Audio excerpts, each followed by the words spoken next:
Is he here to beg for mercy for his beloved Antigone? Wish on earth from his own lips, without any need of fortune tells.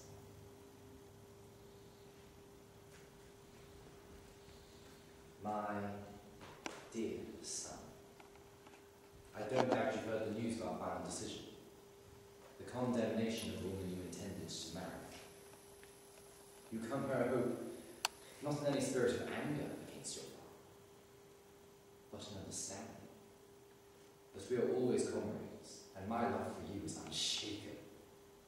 I know I am your son, Father, and I understand the depth of your experience in matters of the state, and I try to learn and benefit from it whenever I can. Any marriage would be worthless to me that did not have your approval and love. Good fellow. Hold on to that. A father's opinion should always be influential with his son. Don't be taken in, boy. Don't let any woman ensnare you by exploiting her sexuality or any of the attractions that lure infatuated men into submission. God help the lovesick fool who marries a dominating woman. Passion never lasts, and a cold bedroom breeds cold hearts. Get rid of her, my boy. This girl's an enemy, no good to you or your best interests. Spit her out like poison. She has been openly apprehended performing a criminal act against the state. She is a confessed traitor. If I were to spare her life, I too would treat the state and the school and everything I stand for. I will not do it, and she must die. As far as I'm concerned, this applies to small things as well as great ones, just or unjust, right or wrong. The man who is firm in his dealings with his family will be equally firm in power. His wisdom will be equally remarkable, whether as king or indeed as subject.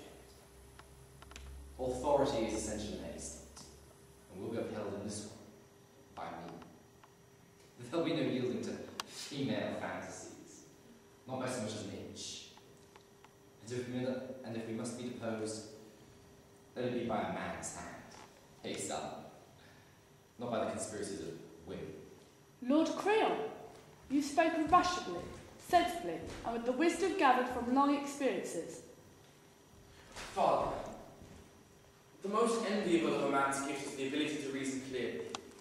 And that's not for me to say that you are wrong, even if I were clever enough or experienced enough, which I'm not. But it is also fair to say that some men think differently about these things.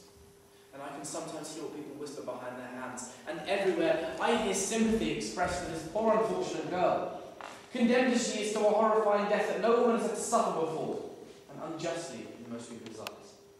In burying her brother, who was killed in action, she has done something that most people consider decent or honourable, rather than leaving him naked on the battlefield for the dogs to tear and the kites and the scavengers to pick him to the bone.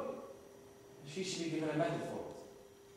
And those same people say, her name inscribed on the roll of honour. Father, I beg you have second thoughts. And be not certain that your opinion is the only right one, and that all men share it.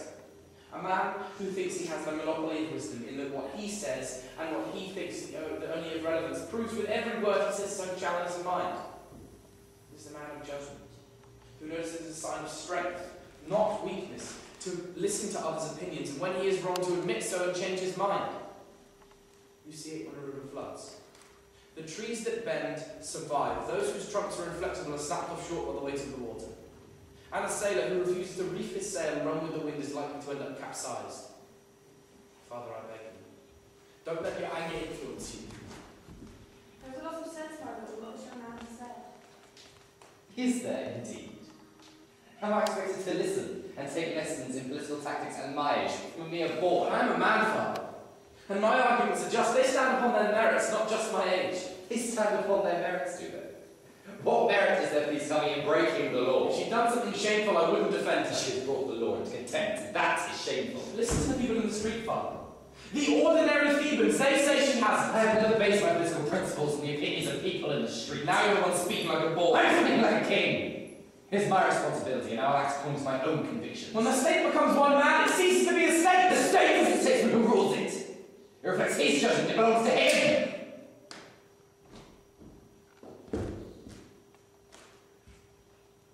Go and rule in the desert then.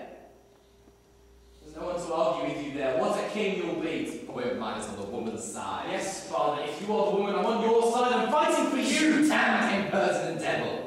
Every word you speak is akin to me, your own father. I don't regret what I'm saying.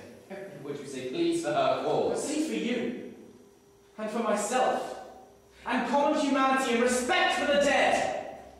Luxurious, with a will of your own. You're a woman's mouthpiece. When I know you are wrong, I must speak. How am I wrong? By maintaining my position of authority within the state, is that wrong? I'm in a position of authority where I've rough shown a moral feeling. Weak. Luxurious. You're the woman's mouth. A tame lapdog. Is anyone else allowed to speak? Must you have the last word in everything, or all the rest of us do? I must and I will! And you, I promise you, you will regret what you have spoken here today. I will not be sneered at or contradicted by anyone. Sons can be punished too. Bring her out! The bitch! Let her die here and now with her bridegroom beside her. You can watch the execution. It's one thing I shall never see. Nor, Father, from here shall you ever see me again. Anyone who wishes to stay and watch this disgusting spectacle in the company of a madman is welcome to it. Lord Creon, an uncontrollable fury has possessed your son and swept him off like a whirlwind. A young man's anger is a terrifying thing.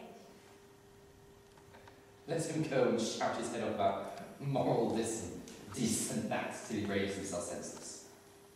The 2 women are sentenced. We'll take all that bluster to reprieve them, I promise. Both of them, sir. You mean to put both of them